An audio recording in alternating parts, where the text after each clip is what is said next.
Bonjour à tous, dans cette vidéo nous allons voir comment modéliser un phénomène continu avec une fonction. Dans l'exemple, on nous demande de modéliser chacun des phénomènes continus suivants à l'aide d'une fonction petit f. Alors dans la première situation, on nous dit qu'un athlète amateur court sur une piste à la vitesse de 5 mètres par seconde et on s'intéresse à la distance parcourue par cet athlète en mètres. Alors lorsqu'on va modéliser cette situation à l'aide d'une fonction f, eh bien, les images correspondront à la distance parcourue par l'athlète en mètres. Et donc ce qu'il faut comprendre au départ, c'est de quoi dépend cette distance parcourue. Alors cette distance parcourue dépend du temps que le coureur a passé à courir. Et donc le temps de course sera la variable ici, c'est-à-dire que les antécédents seront des durées. Et donc on va dire ici, soit petit x, la durée durant laquelle le coureur a couru en secondes. Et donc l'image de x par la fonction f, qu'on va noter f de x, eh bien ce sera la distance parcourue par cet athlète durant cette durée petit x. Et donc pour modéliser cette situation à l'aide de la fonction f, eh bien il s'agit de donner l'expression de f de x en fonction de petit x. Alors ici on sait que le coureur se déplace à une vitesse de 5 mètres par seconde, cela veut dire que durant une seconde il va parcourir 5 mètres. Alors si pendant une seconde il parcourt 5 mètres, eh bien durant x secondes il va parcourir x fois plus, c'est-à-dire 5x mètres. Et donc finalement, l'expression d'une fonction f qui permet de modéliser cette situation est f de x est égal à 5x. Dans la question numéro 2, on nous dit qu'un particulier loue une voiture, il paye initialement 25 € pour les frais de dossier, puis 0,25 € ou 25 centimes par kilomètre parcouru.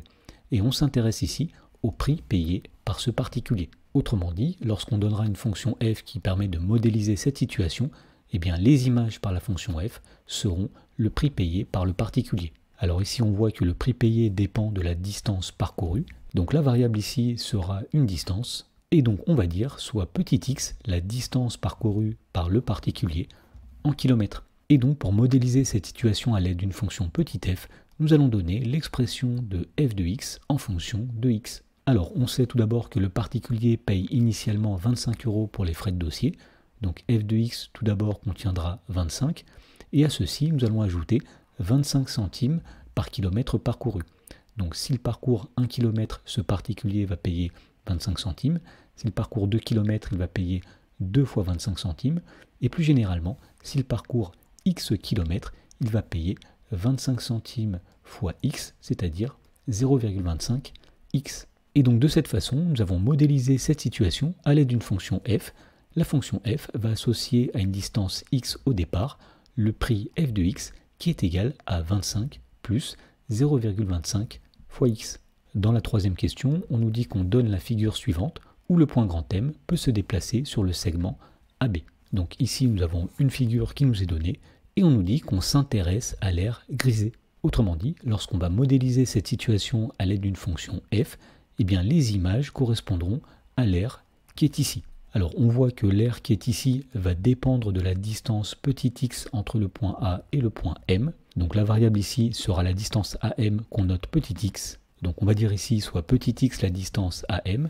Et puisque nous avions dit qu'on s'intéresse à l'aire grisée, eh bien la fonction f, c'est la fonction qui, à une distance petit x, va associer l'aire grisée.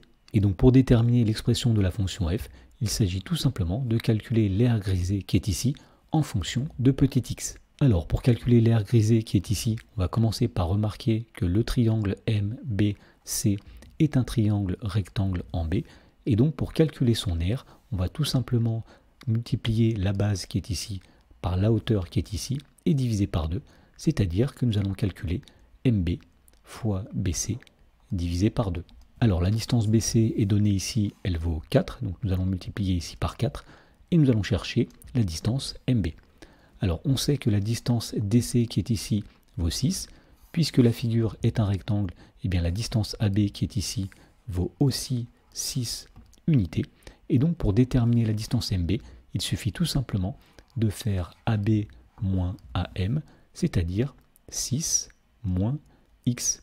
Et donc puisque c'est toute la distance MB qu'on va multiplier par BC, nous allons mettre des parenthèses ici autour de 6 moins X. Et donc f de x est égal à 6 moins x fois 4 divisé par 2. Alors 4 divisé par 2 c'est égal à 2. Donc ici nous avons 6 moins x multiplié par 2. Et pour terminer, on peut donner l'expression de f de x sous forme développée en utilisant la distributivité. Donc tout d'abord, nous allons calculer 2 multiplié par 6, c'est-à-dire 12.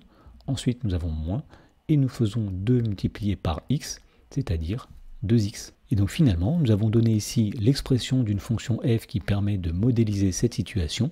Et donc la fonction f, à une distance petit x au départ, va associer l'aire f de x qui est égale à 12 moins 2x.